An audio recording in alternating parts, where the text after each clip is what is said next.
We're doing a new format. It's evening time. This is Eric. We've been working together for like a long time. Yes, sir. Long time. You are like a guide on the river. Yes, sir. You're a master. Kind of a big deal. Yes, sir. It is a big deal. You're Yeah. good at it. So if you ever come pick up your car, come to Mountain Home, come to this area, I guarantee Eric will put you on fish and give you a good time. But thank you, Lord, you're back here at night. Yes, sir. And brought me cupcakes, and these are awesome. So I'm here, I'm working a double shift tonight. We're doing videos again. This is not live at 11:05. I liked your suggestion live at 7:11 or whatever, but this is the edited version. And I'm on the school thing now, on my education. I'm not real happy that I'm here actually right now doing this because we don't have no skilled people doing it. Right. It's like what's going on at our colleges, in our trade schools. I understand that. We'll get into that a little farther. Okay. But the good thing is, the guy behind the camera, hopefully he's taking notes. Because tonight we're going to talk about, here's what I want to title it. Who knew what, and when did they know it? It's a sticky subject. Yeah. Yeah. So if you turn someone loose in here, and you want to build some parts, and you come back, and the part's supposed to have been done 2 weeks before that, you got a whole crew in here, and the part is stuck in the mold. For instance. Yeah, exactly. Who knew what and when did you know it? Okay, corporate wants that out of there and they want parts. I'm catching on it. Yes, That's sir. sort of stuck. We're building an inner mold for a whole different type of process. But who waxed it? One of the things you asked me, did you wax it? Did you do this? Did you do that? Right. Who knew what? Did you? And then when it's tore up, and then go do something else, well, I needed that. When did you know it was screwed up? Anybody that follows school board stuff, they'll get this. As a school board, we've been accused of being a bunch of buffoons, like we don't know what's going on and that we're being kept in the dark. Anyway. I might have heard that somewhere. But You, social media, it's awesome. It's awesome. So what we're doing, we don't want it to stick. Right. I'm going to go through and I'm going to pay attention. I'm talking to the camera guy and anybody that's interested in this. Pay attention because if you can see this is rough. And you can't, it's rough. I got some 40 grit on here just to show you. I got some 600 grit. I got some 800. I mean, I can't go across that as easy as I can go across that. And I put about the same amount of pressure. Just because it's clean, just because it's slick. So I'm going to wet sand this thing, go through that. Just as it's clean, just as it's slick, doesn't mean it's going to come apart. Right. This is me when I first started. Now this is me. Well, so I'm going to get to this. I've been studying this education stuff. Right. I'm not a real smart guy. I like to use simple words. So Well, we John, work well together. yeah, we do work well. We do. Yeah. And I'm a jack of all trades and a master of a couple. You're a jack of all trades and master of a couple. Yes, sir. And I would say we both have our strengths in fiberglass. Oh yeah. And we can get to talking. I remember not too long ago, a salesman come in. We asked for a cleaner. And he come in selling us this cleaner. Why didn't clean it? Now all you gotta do is shoot it. We both look at each other and look at him and go, really? You know, kind of like, I mean, I believe him for a second. Is there a new product out here? Right. Right. Thank God we knew better than to listen to the guy that didn't know what he was talking about, but acted like it. Yeah. He did act like He it. acted like it. I tell my kids, my grandkids all the time, don't believe anything you hear, read, or see. Do your own research. Don't believe us. Right. But here's John Dewey. This guy, old-time educator, dude. Kind of the reason we're at where we're at. Back in the 1933, the Humanist Manifesto, he was a signer on that and all this other stuff. There's a philosophical school of pragmatism. Yeah. You lost me. And well, John Dewey called it instrumentalism. Yeah. Well, what it was is here's kind of what it is. Focus on problem solving and experiential. I'll be right back with you, boss. There's a long way to go. So we got our country music going on in the back. Experiential learning rather than passing down knowledge from teacher to students. I just totally disagree. Experiential learning, I'll tell you what, You can come in here and it's hot tonight. You can experience that all you want, and it's hot. I don't want it to be hot. All I've experienced, we're experiencing hot. Yes, sir. But you know what happens when you experience hot? Start living right. No. Yeah. Appreciate the color. There. Here's what Eric did to us. He works all winter, and now he's working in the summer. He said, I ain't working this summer until you have air conditioning. That's right. I did something about it. Now, we had to put air conditioning out there. I called a couple of air conditioning guys. It took us a long time. They couldn't get it done. Right. And we had to work on it and figure it out. And they know what they're doing, they couldn't do it. Well, and we had to experiment. Mm-hmm. So anyway, experiential, I don't give a rip about experiential. Let's get her done. So this is my thesis. You know, you do a thesis to get a doctorate. Didn't know that. I had a shirt the other day, somebody sent it to me, plastic surgeon, so I'm a doctor. we were, okay, anyway, this is Bob Chester here. Applied education, we're calling this applied education. Focus on problem solving and experimental learning. Hey, why don't we try stuff new? Don't Right. work, don't do it again. If it looks like it worked or you can do it better, do it that way. That's a good way to do it.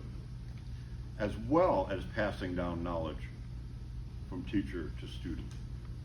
So what we're gonna do, that's gonna be kind of the focus of these videos. And since I'm on school board now, I'm gonna kind of blend that. And since we've got a college that ain't making it happen, somebody needs to ask the question, okay, we're giving kids a certificate, we're putting them in debt, like huge debt that they'll never be able to pay. It's like having a mortgage with no house and no job skill. Right. Well, maybe we should ask how come that's happening and we can't get anybody to work. Right. I mean, this job pays okay. I mean, you can make a living at it.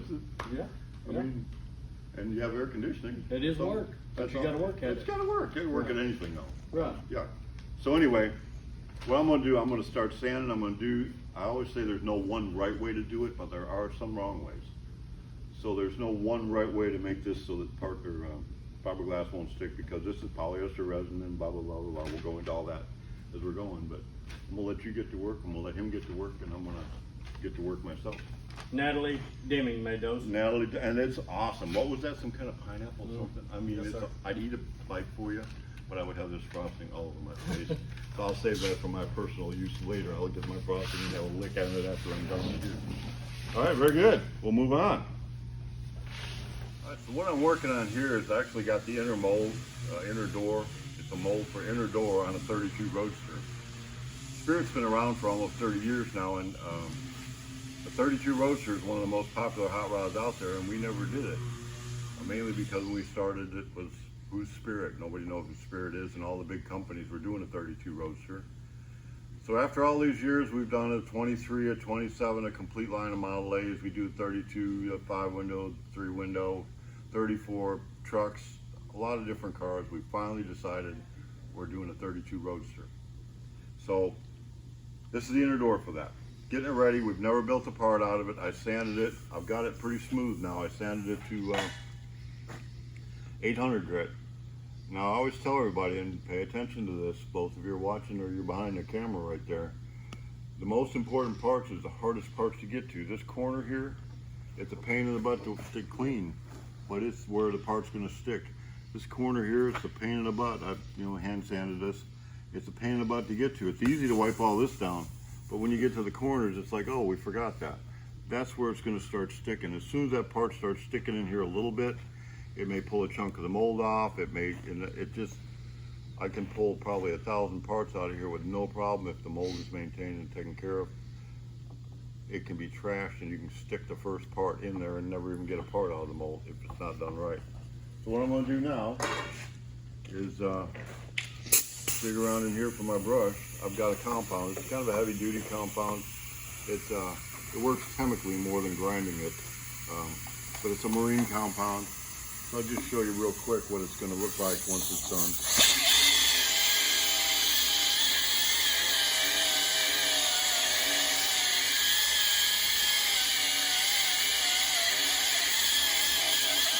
You get the idea. It's just getting slicker.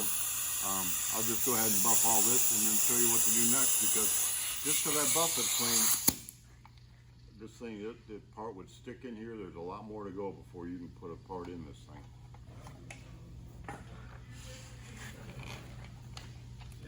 thing. All right, we're back again. We got Johnny Cash in the background singing my name is Sue. And this is where we come down to there's no one right way, but there's wrong ways. So I buffed it. It's pretty clean. I mean, it could be better, but what it is, I'm fine. It's late at night. I'm doing a video and I got a bunch more to do. So I'm not cutting quality. This is going to come out fine. The part's going to be good. It gets painted anyway. I got to clean it now. So there's multiple options, and I hate to pick up on a salesman, but this is a product. I asked for a set of mold release products, and this is the mold cleaner. But and this is it's a perfect name for it too. Stoner Molding Solutions. I'll tell you what, you take a whiff of this stuff, yeah, they couldn't have got a better name. And then this is Chemtrend that we've used before, but they've got a cleaner. Chemtron's got a mold cleaner. Can't Stick, that's a good name. Can't Stick by Stoner is also, so we got this free. But I'll tell you what, I'm gonna go back to education. And I just mentioned to Eric, good thing we both knew better. We knew the salesman didn't know a lot of what he was doing, a new guy, and I'm not trying to throw him under the bus, but had we not known, we could have stuck our first part in here. That's what gets me here. I'm going to read this again. This is our education system. John Dewey. Focus on problem solving by experiential learning. I don't want to experience my guy sticking a new part into this mold. That's an experience that you don't want to experience, because if I experience it, you're going to experience an experience you didn't want to experience. Got that? I see a smile and a head shake behind there. Rather than passing down knowledge from teacher to students. That is a bunch of BS. Applied education, focus on problem solving and experimental learning, as well as passing down knowledge from student to teacher. So, again, don't believe me. Do your own research. The way that the product is supposed to be, that I'm told, that comes from the thing. And I know this from some experience. I've got to wipe this on, wipe it off, I want to get it clean. But then it needs to air dry for 15 minutes. And I do it again, so I do that 2 times with the cleaner. But I'm going to do it more than 2 times. I'm going to clean this off, because first I got to get it clean. I'm going to throw my rag away, and then I'm going to get a good rag, a new rag, and then I'm going to do it one more time. So no, I'm not going to wipe it. You don't need to watch me wipe it, but that's what I'll do. I'll wipe it, then I'll wipe it with another rag. I'll wait 15 minutes then, and then I'll come back and clean it one more time. Now after that, I got to go to my sealer. So this is going to be porous. This is a polyester. Fiberglass is in there, but the polyester is what makes it hold together. And it takes a heat. There's a thermoset on it. So when it's 90 degrees today, it's going to dry faster than when it's 70 degrees. But actually, when it gets really cooked, it's going to be at about maybe 130 degrees. Don't believe me on that, but it gets warm. It gets pretty warm to the touch. So this is not fully cured, this mold. Once I put all of this on here, I'm going to put my sealer on next. I put my sealer on, and the directions from the salesman says, wipe it on one way. Let it sit for a half hour. Wipe it on another way. Let it sit for a half hour. Wipe it the other way. Half hour. 4 times. 4 times you put your sealer on. And then you go to it's called a mold release. So after you do that, you put the mold release on 4 times. After you've done it 4 times, it's supposed to be ready. I don't trust it. There's a product called PVA, and I might show you that a little farther down the sequence of these videos. Polyvinyl acetate, I believe it's called. And you spray it on, it's kind of a light green, and I do it, except I just explained to you, what did I just explain to you? 5 hours worth of time to get this prepped. And you can't rush it. I mean, you can if you want, but I would suggest you don't rush it. at least do those times, but you need to experiment.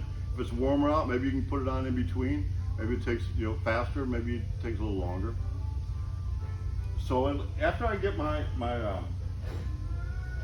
mold release on here, I'm going to put PVA, polyvinyl acetate, on here because that just like puts a barrier. It's not going to stick, I know it. And once that part gets in here and it kicks, while it's kicking, it's going to raise the temperature of this. It's kind of like if you paint a car or you get a fiberglass part. Even though it's hard and you think it's all done, you put it out in the sun, it's going to shrink up a little bit. That's just the way it takes the heat to activate that. Another way you can do this, you can wax it. There's a couple different waxes. These are 2 different companies. This is a mold release wax. We've used this for years and years. I tried this one. I kind of like it. I've got 2 systems. I'm trying to make it all go to the mold release system. It waxes just like regular wax. You wax on, wax off. And this is again critical for this. You've got to wait in between coats of wax. Let it dry. So you got to wait 10 minutes, 15 minutes. Not while the wax is on. Let the wax haze, put the wax on, let it haze, take it off. That's all you can do in 5 minutes. Let it sit 15, 20 minutes before you put another coat of wax on. Now, if I was going to prep this a brand new mold and wax it 10 times, I'll take a piece of tape, 1, 2, 3, 4, 5, 6, 7, 8, and then when I got 10 pieces of tape, it's ready. And on a brand new mold, I will still put the PVA on it. After that, I have to wax it every time I pull a new part. Now, with the mold release, I should be able to do it,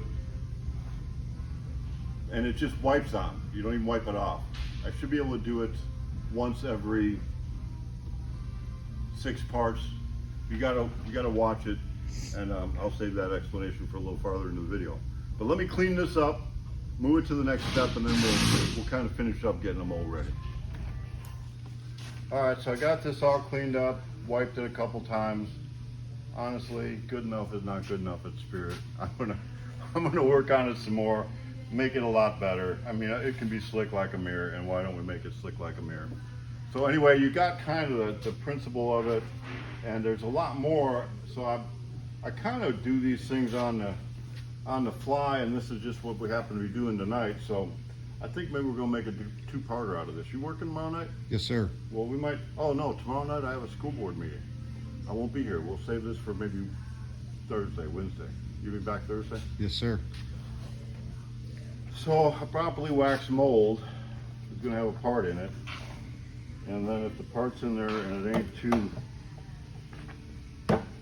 messed up, you should be able to just drive a wedge in there.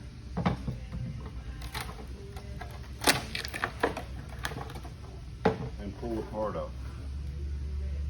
That's pretty good. You can kind of see the edges here. This is from poor treatment of the mold. I had to do some repairs. Is what it is, but the part comes out. There's always something about getting the part, especially the first time you've ever pulled a part out of a mold, something you've created. We created a plug, that shape, and then we made a mold on top of the shape, and now it's got to fit inside the door jamb, and the outer door's got to go on it, the hinges got to go in the sockets. So we'll see how that goes. Before I finish though, help me out. We used to do live at 11:05. This is a different format totally. I need a different name because it's not, this is not, hey, on BC, this is Spirit Cars, and we're live at 11:05. No, this is late at night. It's the edited version. So give me a new name for it. But we always used to do Trigger Time. And I enjoyed Trigger Time because, especially it triggered my woke socialist friends. But now, for the new Trigger Time and the new series here, I think I'm going to dedicate this one to my far-right fascist friends. And part of Trigger Time it wasn't about politics, and now that I'm on the school board, even though there's a segment of our culture that thinks that all this school's about is we're trying to teach Johnny how to be Sally, or just because they do it in San Francisco, they think we do it in Mountain Home too, or whatever, and that we should defund all public education. Not my thing. I'm like all about industrial arts. We got Mountain Home Public Schools is awesome. We are doing a composites program. Now they're struggling to get it started and they're going, but the college also has that kind of stuff. But I'm going to go. Here's where I'm going to go. There's how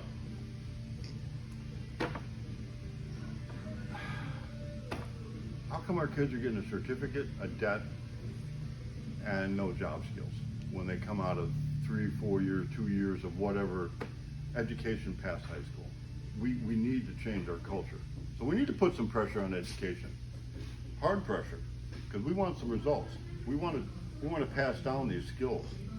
But I think today's trigger time should be, normally I got a Bible in my truck, a Bible laying around here, Bible, everything. That's what trigger time is.